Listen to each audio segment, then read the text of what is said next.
On reçoit ce soir Bisha No, qui est la PDG d'Investissement Québec, avec qui on va parler de développement économique, de croissance et de Nordvolt. Bonsoir, Madame No. Bonsoir. Alors, d'abord, puisque Investissement Québec a de l'argent dans ce projet-là, en débentures convertibles, c'est-à-dire des prêts qui peuvent être transformés éventuellement en actions, 270 millions, est-ce que ça vous inquiète, ce qui se passe chez Nordvolt? Je pense que, puis vous l'avez mentionné un peu plus tôt, il y a vraiment un ralentissement au niveau de la croissance des véhicules électriques. La Chine avait un surplus d'inventaire de cellules et de batteries qui sont déversées sur le marché, donc ça met une pression. Ceci étant dit, aussi avec un marché plus difficile, avec l'inflation, avec les coûts de construction qui augmentent, Nordvolt n'avait pas le choix que de revoir son plan. Et je pense que c'est sain de le faire. Une fois que j'ai dit ça, nous, au niveau d'Investissement Québec, le projet au Québec continue. C'est ce qu'on entend de Nordvolt.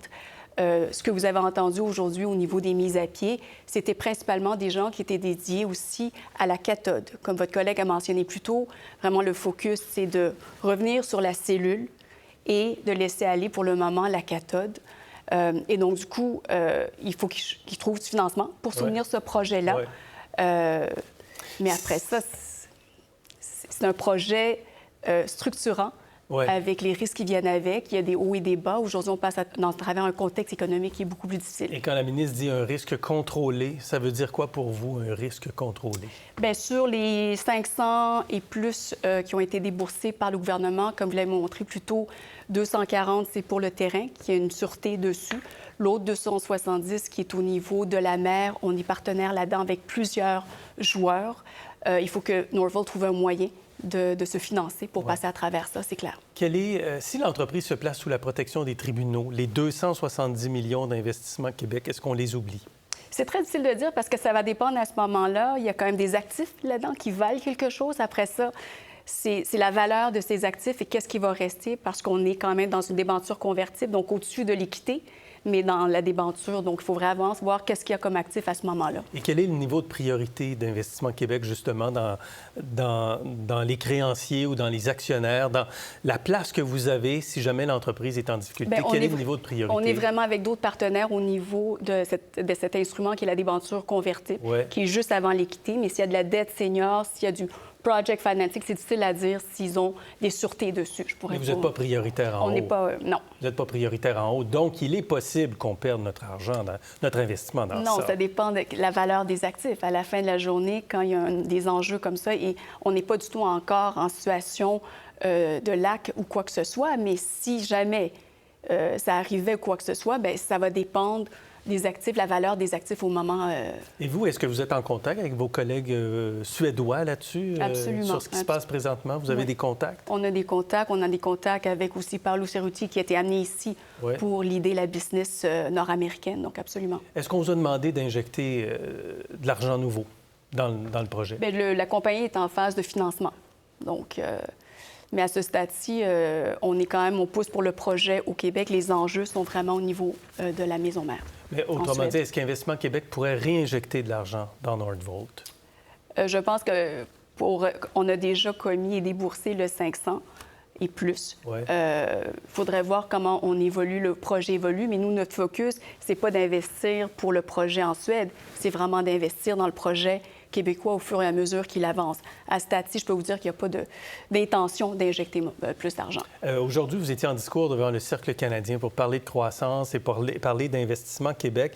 Vous avez dit que vous croyez à la filière batterie. Est-ce que la filière batterie, vous y croyez, même si d'aventure et par malheur, on perdait Nordvolt?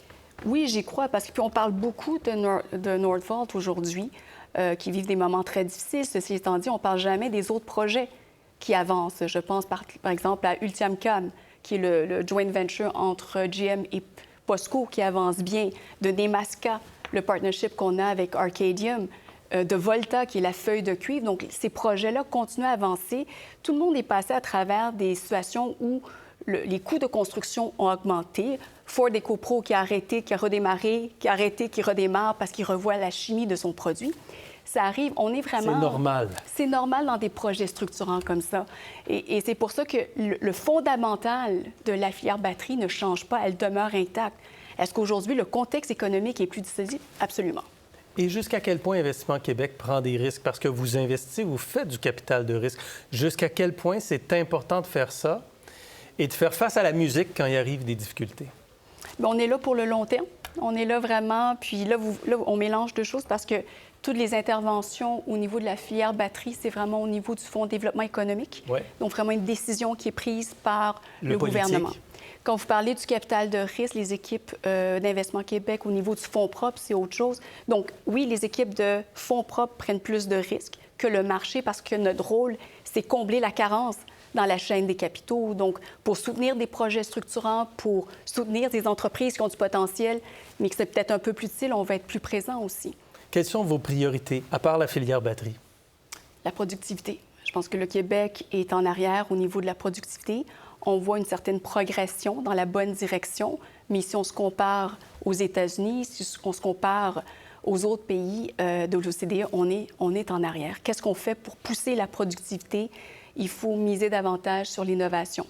Vraiment, si on est capable de pousser la recherche et développement, de l'amener au marché, d'investir en innovation pour que les entreprises adoptent l'innovation, c'est comme ça qu'on devient plus productif et plus compétitif. Et on mise beaucoup. D'ailleurs, on va annoncer sous peu, dans les prochaines semaines, une nouvelle mouture de notre initiative Productivité et Innovation qu'on avait lancée il y a 4 ans.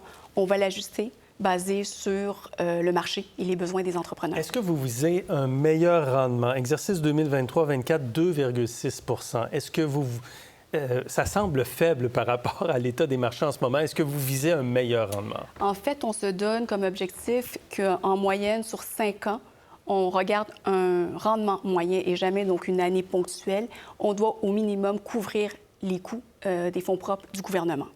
Donc, on est à une moyenne 5 ans à 5,1 Est-ce qu'on aimerait ça faire mieux? Absolument. Mais en même temps, il faut balancer ça avec le mandat d'Investissement Québec, qui est un mandat de développement économique, et donc, du coup, de prendre des positions parfois que le privé ne serait pas prêt à faire. Pour voir nos émissions en entier, rendez-vous sur la chaîne ICI RDI.